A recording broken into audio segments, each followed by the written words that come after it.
Hey guys, welcome to Ollie's Zoo again. In this episode we're going to be talking about one of my all-time favourite snakes, the hognose snake. Now what's interesting about the hognose snake is that their Latin name begins with heterodon, but there's several types of locality of this animal in North America, which is where they originate from, and depending on their locality dictates their second Latin name. But just for now, we'll just stick to heterodon for the hognose snake. Now we have two hognose snakes here at Ollie's Zoo. This little guy right here, if you can see him, this is Crash. And he's about 5 years old. Hognose snakes, they can live to about 15 years old, maybe even 20 if they're lucky. His brother Loki is somewhere in the hognose tank, but I'll just leave him be. He's a little bit more shy than Crash. So I won't really disturb him today. We'll just make do with Crash for today. And I just think these guys are the cutest. I mean, if you look at their face, they have like really chubby looking faces and cute eyes.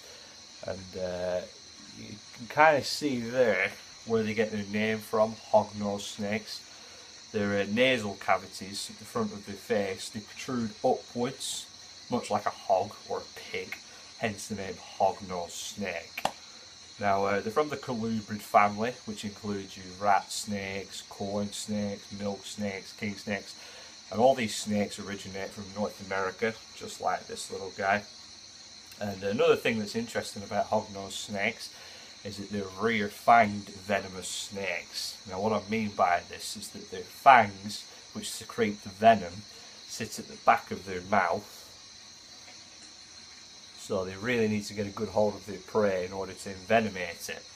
Unlike your classic venomous snakes that you normally think of, like your cobras and your rattlesnakes, they have the iconic frontal fangs at the front of their mouth, which they inject into their prey like hypodermic needles.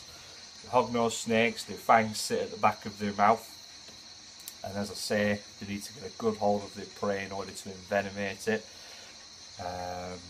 But luckily, the venom on these guys isn't lethal, unless I was allergic to it, which would be, you know, a very slim chance. So to all my fans out there, if there are any, don't worry, I will not be harmed in the making of this video, hopefully. But I've never been bit by a hognose snake, so you know I couldn't tell you if I'm allergic to the venom or not.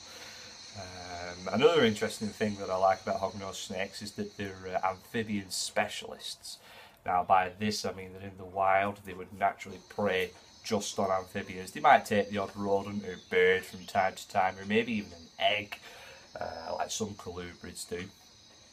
But your hognose snakes, they really like their frogs and their salamanders, that type of thing, which means that keeping them in captivity can be a bit tricky sometimes, getting them to eat the right things. Of course, not all reptile / pet shops have frozen frogs or salamanders for sale. I found a good technique with them is to buy like a small rat pup and dip it in some amphibian dusting powder just to give them that amphibian smell. Sometimes encourages these guys to eat. So yeah, they're amphibian specialists, like I say. This guy, believe it or not, he's about 1.5 foot long. He's pretty much fully grown. You know, he might bulk out a little bit more, but I find that the hognose snakes can be fussy eaters sometimes, so you know it's kind of hard for them to put weight on that way. But they take no harm from it. You know, as I say, he's about 5 years old as this guy, and I've had him and Loki. I bought them as a pair. I've had them for about 2 years now, you know, and they've gone great periods sometimes without eating, you know, to no harm. So I'm not too worried that way about them. Oh yeah, Harley was asking one of my questions a couple of days ago, what does Alfred eat for his dinner?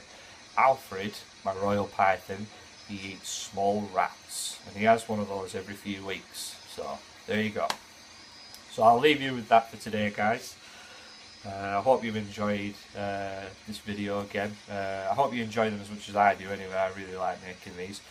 Thanks for all the subscriptions so far and all the likes on my videos.